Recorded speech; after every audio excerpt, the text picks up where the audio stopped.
Jimmy, I thought Gronk was great. We talked about Tom too. I thought that was really good. Thanks. I wrote all that down.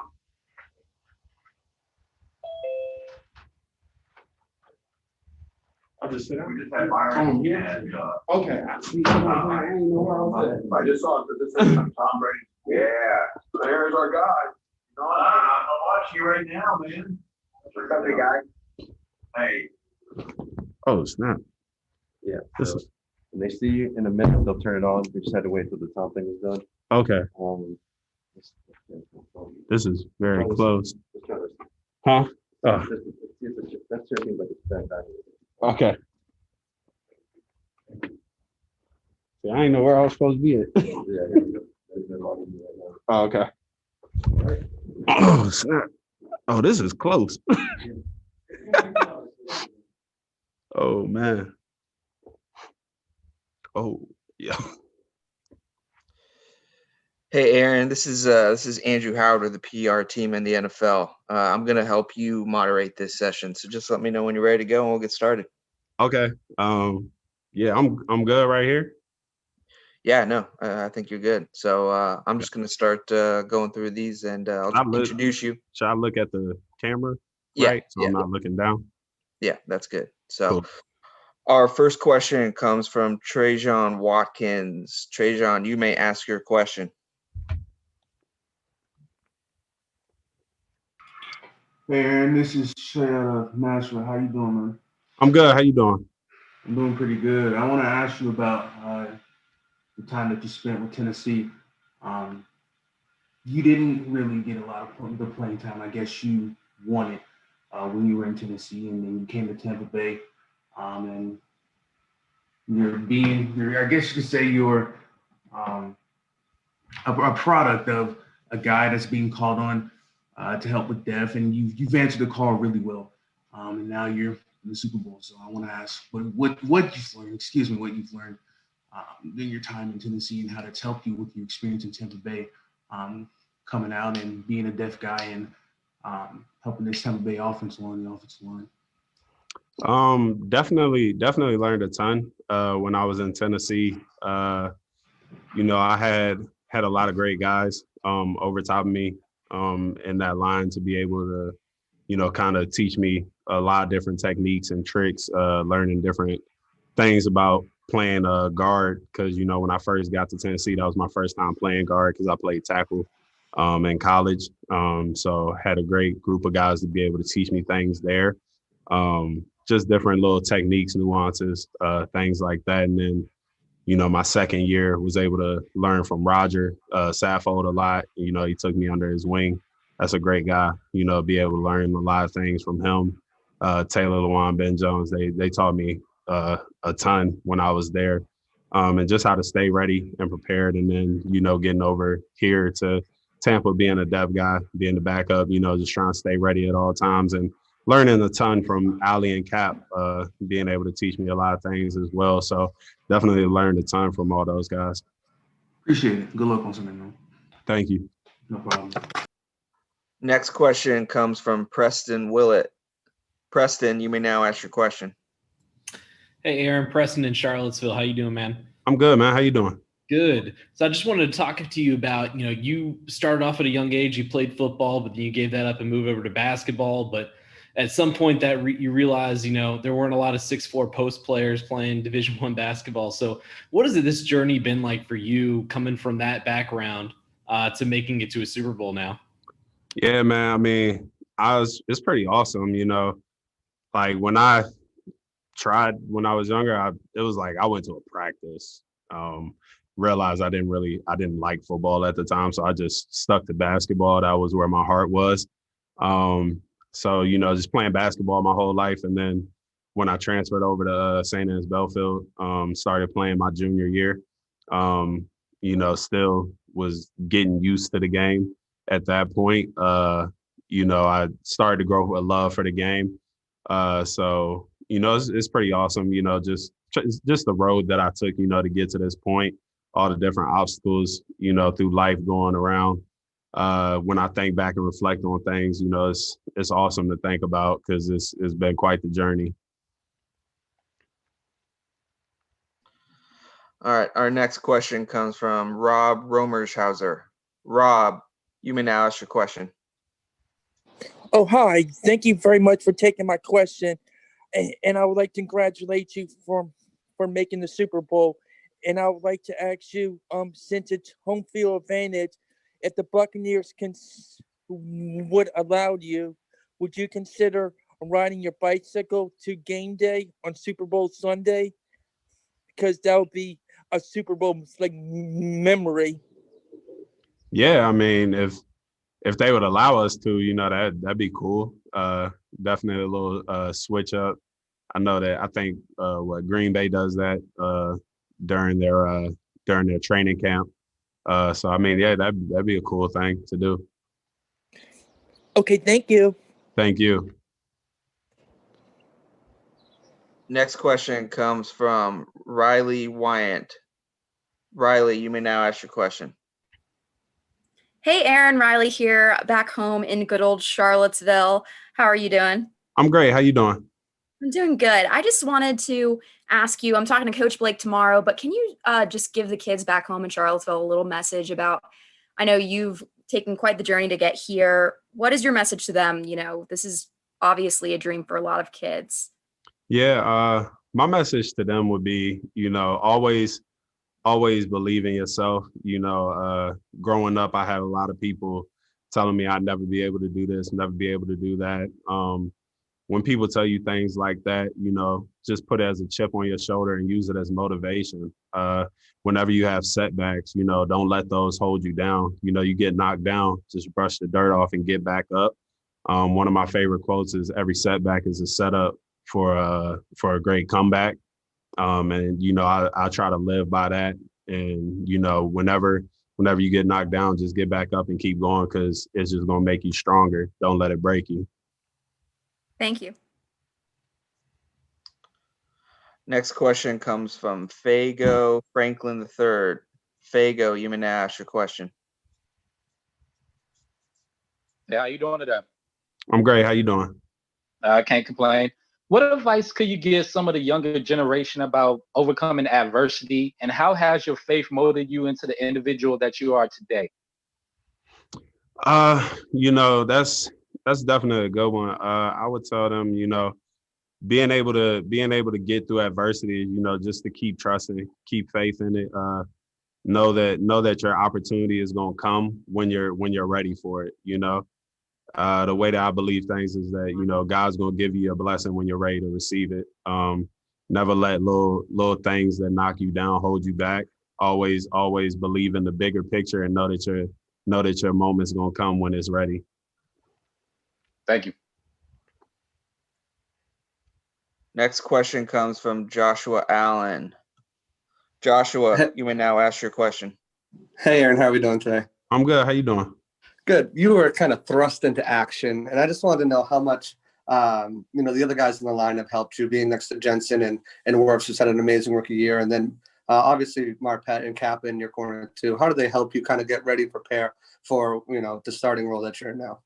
Oh, they've helped out a lot. Them showing me and letting me know that that they have faith in me to go out and perform well. Knowing that they had that trust in me is huge. We all have a good bond and connection, and that's pivotal in the offensive line to have that good chemistry.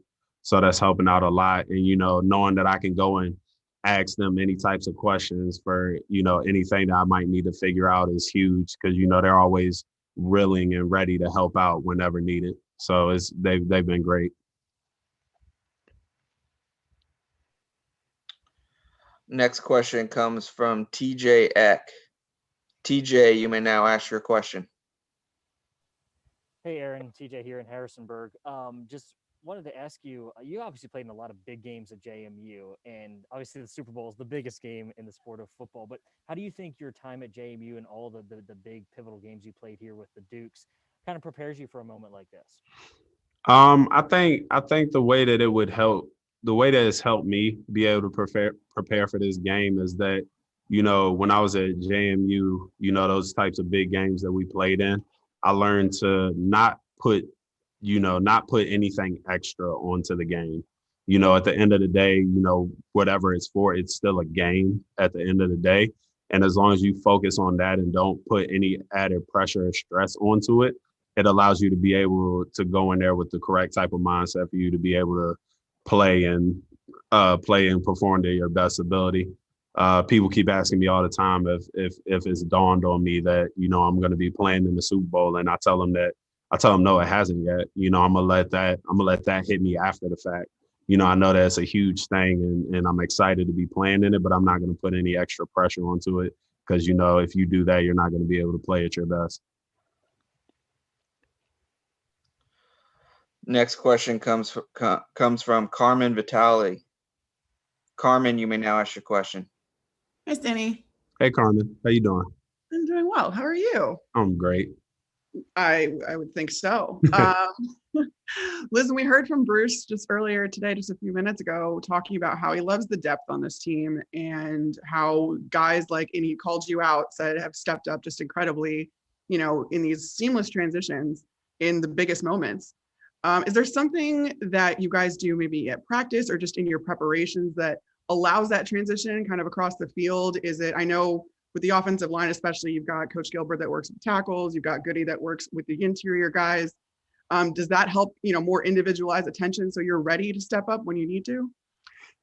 Yeah, I would say that definitely helps out because then, everybody's able to get those reps that are needed. It's not just one person getting the reps, everybody's able to get the rep and get the look. So that way everybody's able to prepare for it as though you are going to be that starter, so that when that moment does happen that you might have to go in, because things happen all the time in football, you're prepared to be able to go and do it because you've been able to rep it, you've been able to see it. So to be able to prepare like a starter, even when you aren't the starter, it allows you to be able to fit in and go help out when you're needed to.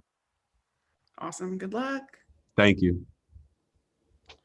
Next question comes from Michael Phillips. Michael, you may now ask your question. Hey, what's up? I'm sure you're not the first St. Anne's Belfield player in the Super Bowl. What's it like to continue that tradition? And have you reached out to any of the other guys for advice? It's awesome. My dad's been talking to, Howie and Chris and all them a lot. He's been kind of relaying message for me between conversations because, it's been such a busy time. But, it's awesome to be able to do that and, put on for the school and put on for the city back home. It's an awesome feeling to be able to go and do that. So I'm excited for it. And one more, if I can sneak it in about Josh Wells. He used to be a quarterback in a past life. Any chance we can get him a touchdown pass? Oh, that's a question that's not meant for me. That's a different game plan thing. Next question comes from Greg Allman. Greg, you may now ask your question. Hey, Aaron, I want to ask you about this line as a whole. I think you guys have played at such a high level, but where do you think the changes have come that allowed you guys to play as well as you have in the playoffs in these 3 games? I think it's everything as a team. We've been trying to, improve our football each and every week so that, towards the end of the season that we'll be playing our best football. I think that's a mindset thing that everyone in the team, has kind of bought into, and so I think that's where everybody is. It's just a mindset thing that everybody wants to get to so that we can continue to play better and continue to grow and get better each and every week. Can you feel a difference in you just in the comfort level, having done this a couple times now as a starter? Yeah, definitely getting more comfortable. My first one, there was definitely a lot of stress, anxious, to get things. But now that, been able to go and do it, you start to fit more into it and start to get more comfortable and ready. Thanks, Aaron. Appreciate it. Thank you. Next question comes from Joey Redmond. Joey, you may now ask your question. Aaron, really great to hear from you, man. Thank you for doing this. I just want to get your perspective. Yeah, sure. I just want to get your perspective as an interior lineman with a little bit of the anomaly that went on in Tennessee this year. You had a 2,000-yard rusher and not a single Pro Bowl lineman. I'm just wondering, how is that possible? And 2, if there's any way to quantify in a game in your mind how many times it is truly all about in the run game, the offensive lineman and the running back truly working together versus the running back just simply making a play on his own? I think the way that's, kind of went down is just kind of shows that, the offensive line is an unglorified position group. Nobody really sees what you're doing unless you're messing up. Nobody sees the good things that you do. It's only the bad, really. I think it's a lot of times that, the O-line and the running backs are in a good sync. They're able to feel where a person's going to be. And, the running backs make great moves. They're able to see things and hit holes and make amazing cuts. But then there's also those times where, the offensive line is able to open up a huge hole so they're able to fit through. And I think it's just, a collective. Even though that, none of the offensive line got any of the Pro Bowl with Tennessee, I know that they all still feel, that reward and gratitude, because being able to have that 2,000 rusher, that's for everybody. That's not just for the running backs. And that's kind of how they feel on that, probably. Next question comes from Anton Bodislin. Anton, you may now ask your question. Hey, how you doing? I wanted to ask you a little bit about Ryan Jensen. He seems from the outside like a little bit of a character, both the way he plays and, his family is originally from Denmark, where I'm from as well. Can you tell me a little bit about just how he is as a person? Oh, man, he's a great guy. He's awesome. Funny dude, very caring. He's a good dude, man. On the field, he pulls out a different type of mentality, but that's what a lot of people do. Off the field, he's a great guy, great character. He's an awesome dude. Loved hanging out with him, loved getting to know him. That's my guy. Thank you. Next question comes from Matt Issa. Matt, you may now ask your question. Aaron, how's it going? It's Matt with Fully Loaded. Good. How you doing? Good. Much has been made about Tom Brady coming to Tampa Bay, and of course, he's special. The team made improvements elsewhere. The offensive line really came together. You guys added Scotty Miller, Rob Gronkowski. Obviously, the defense has really come together in the last couple of weeks. Do you think if hypothetically you guys had Jameis still instead of Brady, you guys would still be able to reach these heights? I think this team is a great team. Tom coming in, that was an amazing addition for us to get, because Tom is who Tom is. I think it's hard to make a speculation if roles were different. I think we probably still would, because the way that this team is built and the mindset of it, and on top of that, Jameis is also a good quarterback. But to make a speculation like that is kind of hard to do. Thank you so much, Aaron. Good luck. Thank you.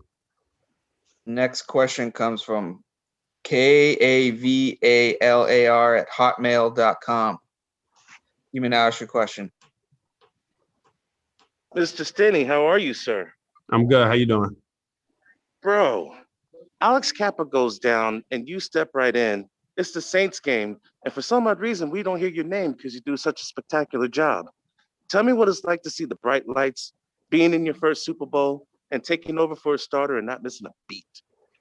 It's awesome. It's a huge blessing. It's very unfortunate what happened with Cap. You hate to see that go down. But it's been an amazing experience and an amazing ride. Just trying to come in and show my skills and ability and be able to help out my team as much as I can. They needed me to be able to put my hand in the pot and help out, and that's all I wanted to be able to do. Is go in and help out my team and play to my best ability. So you just needed an opportunity. Yeah, that's kind of always been the mindset. To be able to go out there and show what I can do, and once I got that opportunity to be able to go do it, I wanted to just be able to take it and run with it. So just trying to do whatever I can for my team to help out. Next question comes from Zsolt Kuhn with Network 4. You may now ask your question. Hi, Aaron. It's nice to have you. Hey, how you doing? You were part of the James Madison championship team in 2016, breaking the great accomplishment that North Dakota State has won five titles in a row. How do you see the similarities of beating Kansas City in this Super Bowl in Tampa, beating a new dynasty, a growing dynasty? I think that's what we're trying to do here. We're trying to continue to improve and get better and grow something special here. We said that early on in the year that we wanted to build something special here, and I think that's the path that we're on. And Kansas City is a great team, and so we have to go out there and play a great game to go ahead and accomplish what we want to accomplish. Thank you. Next question comes from Christopher Heidel. Christopher, you may now ask your question. Hey, Aaron, thanks for taking my question. Talk about playing at JMU, because I have a residence that's down there in Harrisonburg. And what was it like playing at JMU with the college town, and what did you like playing with Mike Houston? It was awesome playing at JMU. And Harrisonburg is, I don't know if anybody has ever been there, is Harrisonburg, JMU smack dab in the middle of it. So, the whole town pretty much is JMU. So the spirit that community has there around it is very awesome. To be able to go out there and play and put on for the city there. It's awesome, the fans and everything. And, playing for Houston, it was a good time. The way that our team was able to come together and, create that bond and brotherhood through everything that we had been through in those years, and try to take that team to wherever we wanted to take it to and build a legacy on that. So it was awesome. Thank you. Thank you. Next question comes from Santiago Tomasi. Santiago, you may now ask your question. Thanks. I would like to ask you, last year you were cut by the Tennessee Titans. How does that experience help you as a young player in the league to come back and become an important part of the rotation of Tampa? I would say it helps you, to just be able to keep to your roots. There's a certain mindset that I try to keep, and that's not to let anything hold me back or hold me down. I like to think that, whenever something bad happens, I just got to keep trucking and keep pushing, because my opportunity is going to come up next. And so, that helped me to be able to stick to who I am and continue to grow and push forward. And I felt like I grew a lot once that ended up happening in Tennessee, and I was able to, push forward and improve. Thanks. Next question comes from Preston Willett. Preston, you may now ask your question. Hey, Aaron, I just had a quick follow-up. You talked about the Long family earlier, and I heard, from Coach Blake, he said that, him, Howie, they all told you eventually you'd have to make that switch from defensive line over to the offensive line. What did you think of kind of when they were telling you that, and then you finally made that move at JMU? Yeah, I'll be honest. I was not listening to that at all when they said that. The last thing I wanted to do was play offensive line at first. I was a D lineman, and, that's where my heart was at. But, when that finally ended up happening, after making the transition and building into it, I was, happy for the blessing to be able to go and take that to different heights. Because, I ended up, when I reflected back on it, I saw where I would have been at if I had stayed at D line, and I saw what I could become by moving over to an offensive lineman. And to me, it's just kind of crazy that, they saw that so early on when I wasn't even playing O-line like that at the time. So it was awesome. Next question comes from Riley Wyant. Riley, you may now ask your question. Hey, Aaron, quick follow-up. I know your family is full of athletes. What role have they played in all of this, and how excited are they to see you in a Super Bowl?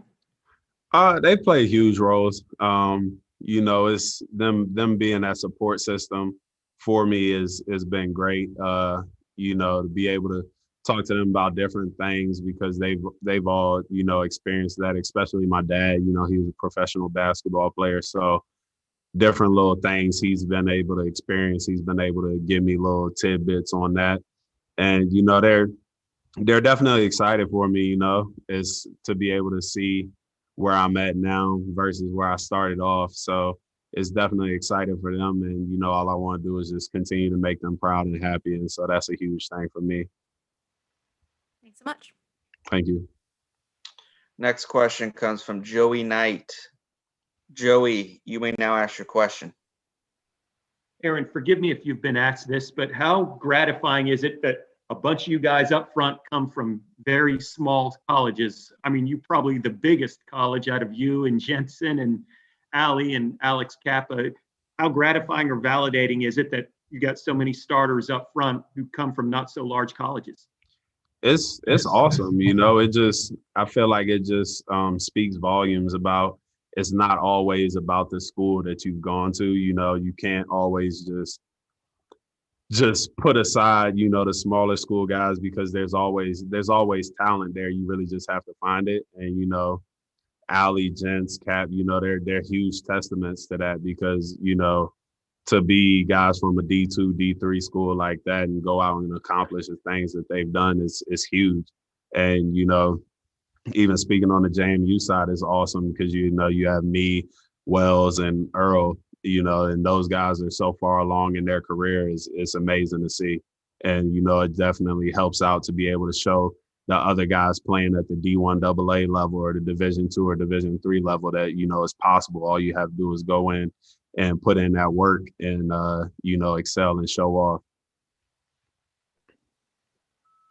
Next question comes from Andrew Callahan. Andrew, you may now ask your question.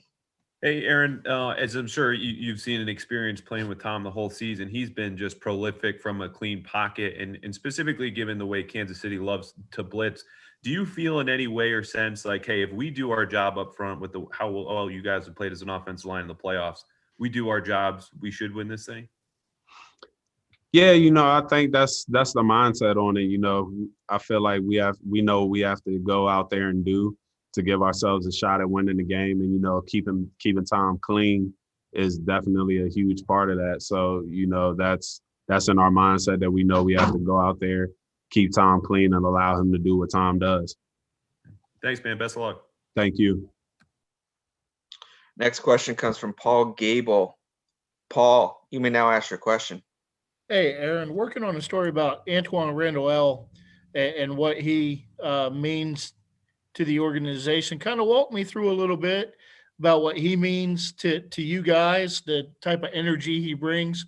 And then he's a guy who has won a Super Bowl. Are you going to pick his brain any leading up this Sunday about how to get ready for the game? Yeah, you know, he's a huge part. He's a great energy guy. He's always talking to guys and, you know, his energy rubs off on you. He's always in a good mood. So he's definitely a huge part and, you know, love his energy and, you know, talking to him about, you know, different experiences that he's had, you know. So that's awesome. Always good to be able to talk to other guys that's, you know, been there to see what they've seen and how they felt about it. But yeah, his energy definitely rubs off and, you know, he's just a great character guy. Our final question will come from TJ Eck. TJ, you may now ask your question. Talked a lot about JMU and your teammates that are now with you at the Bucs from JMU, and looking at it, it was going to be guaranteed no matter what that someone in this Super Bowl was going to be from JMU. When you look at 3 of the last 4 teams remaining, What does that say about what's that been like to see JMU, an FCS program, been able to put all these guys in the league? It's huge, you know. We know at JMU that, you know, there's a lot of talent there, and, you know, we want to continue to put on and show out for the school, and show that, you know, we do have talent. We do have guys that, you know, can make it in the league, and I think it's a testament to that in itself.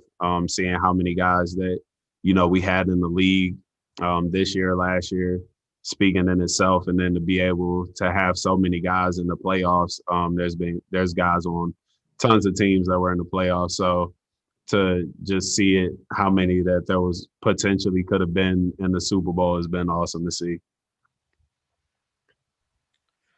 We'll take one final one from Paolo Antunes. Paolo, you may now ask your question. Hey, Aaron, how are you, man? I'm good. How you doing? Good, thank you. I'm just wondering if you have a favorite Super Bowl moment, maybe before you got in the league as a fan. And what was it like every time you turn on the TV in February? It was always Tom Brady, Tom Brady, Tom Brady. Did you root against him? Were you a Tom Brady fan? How was that dynamic? You know, it's always cool, you know, to especially now, you know, always seeing Tom in the Super Bowl and now to be in one playing with him is definitely an awesome thing to see. I feel like it just depends on, you know, who he was playing to see who I was rooting for. And then as far as favorite moments, I was a big fan of the commercials when I was growing up because, you know, I wasn't even playing football like that at that time. So I just love watching the commercials during the time and the halftime shows. Awesome. All right, Aaron, that looks like it's going to conclude the time. So thank you for joining today. Sounds good. Thank you. All right. See ya. Bye. All right, buddy. All righty. Got your Super Bowl meeting day done. Sounds good.